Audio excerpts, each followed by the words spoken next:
Il y a quelque temps, une amie m'a proposé d'écrire à un imam, l'imam de ma cité, qu'importe, une cité de France, mais ça pourrait être une cité de n'importe quel pays d'Europe, n'est-ce pas? Et j'ai trouvé que c'était mieux d'improviser un texte libre. Cet imam, je ne le connais pas, je le respecte en soi. Cela me semble fondamental de souligner ce terme respect. Et il ne s'agit pas de lui adresser des questions pour qu'il se justifie de quelque manière que ce soit de sa ligne. C'est une question de respect. Et à ce moment-là, j'aurais souhaité lui parler d'humanité.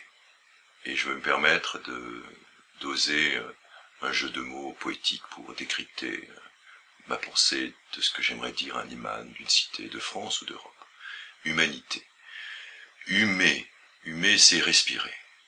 Dans les années 30, on respirait un parfum, il y avait la crise, il y avait le chômage, il y avait la misère, il y avait le communisme comme menace pour certaines démocraties libérales, il y avait les mouvements qui plantaient le mât, le nationalisme, il y avait des nids de guêpes, de haine, qui se propageaient de manière inlassable dans la presse, etc., etc., etc. Et puis certains prenaient le thé comme d'habitude en attendant que cela se passe. Tout cela était bien géré, on pouvait comme d'habitude flâner en Suisse. Humanité. Dans les années 30, ce fut principalement la communauté juive qui a été désignée comme solution originaire et finale à tous les maux de chômage, de crise que traversait le continent européen, et puis c'était une propagation.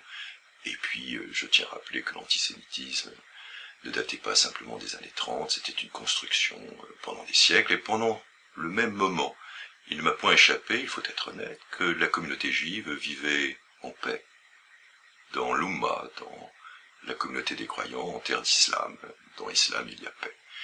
Alors je propose en clin d'œil une autre manière d'écrire humanité, de manière poétique, on pourrait dire Oumma, Oumma c'est la communauté des croyants, et puis on pourrait garder le nid, n'est-ce pas? Le nid comme le foyer, un nid c'est un temple, c'est une cellule familiale, il faut prendre de l'envol avec un nid. Le nid est construit avec des branches, et notre humanité, nous sommes tous du même arbre, nous sommes tous des rameaux de la même construction humaine.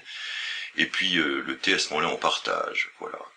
Et ce que j'ai envie de dire, c'est que ce qui en ce moment est en train de se passer dans le continent européen, dans notre société, c'est qu'il y a une communauté souvent issue d'anciens pays colonisés par la France ou d'autres nations européennes, qui vit en Europe depuis des générations, et qui est désignée de manière inlassable par les médias, par certains experts, par certains écrivains, comme étant quand même la source du problème, avec des amalgames foudroyants, islam, et puis un peu plus loin terrorisme, et puis un peu plus loin djihad, etc., etc.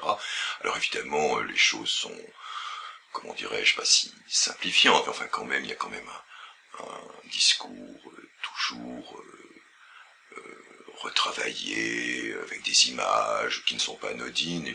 Je tiens à le rappeler, ça ne m'a point échappé, que les principaux médias de télévision appartiennent à certains groupes, et que ce n'est pas anodin, au bout du compte, si dans les années en ce moment, toujours de crise, toujours de chômage, toujours de misère, eh bien c'est un autre antisémitisme au bout du compte, puisque ce sont des populations de la même souche, de la même branche, des populations entre guillemets d'origine sémite, qui sont désignées comme étant les responsables. Ils ne s'intègrent pas, quel mot épouvantable, intégration. Intégrer, désintégrer. C'est très suspect en soi comme terme. Et on demande de se justifier, d'être des gens raisonnables et pacifiants. La seule chose que je tiens à dire, en ce qui me concerne, dans mon parcours, tous les êtres humains, par hasard, originaires de l'Oumma, croyants ou agnostiques, respectant cela, leur diversité spirituelle, m'ont toujours témoigné d'un profond respect, et je les ai toujours trouvés aussi comment dirais-je, citoyen que les autres, et c'est pour ça que le décalage abyssal entre ce que j'ai pu capter, comme d'autres citoyens, à travers le traitement des médias, à travers des paroles d'experts, à travers, comment dirais-je, des intellectuels, en France, et pas simplement en France, ne correspond pas absolument à mon expérience personnelle, et je sais que l'immense majorité des citoyens français qui ne sont pas de l'Oumma, comme l'immense majorité des citoyens français qui sont de l'Oumma, ne vivent absolument pas au quotidien ce qui semblerait leur être dépeint.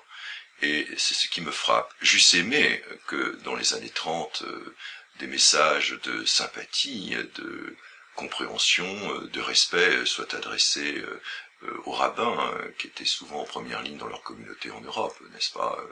Il ne m'a point échappé que cela a été assez rare, voire rarissime.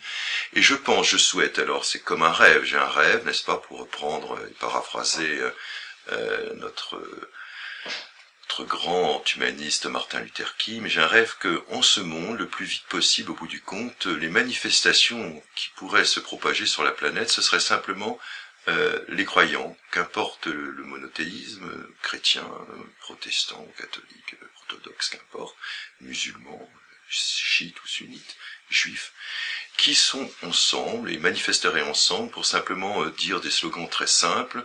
Nous ne sommes pas des esclaves du veau d'or, de la Matrix, nous ne souhaitons pas qu'on nous oppose, nous ne souhaitons pas être les otages de complots qu'on nous expliquerait pour simplifier les problèmes économiques et sociaux, voilà, les uns par rapport aux autres. Au bout du compte, eh bien, j'aimerais terminer en disant simplement cette phrase: l'histoire de notre humanité ne se répète pas, elle bégaye.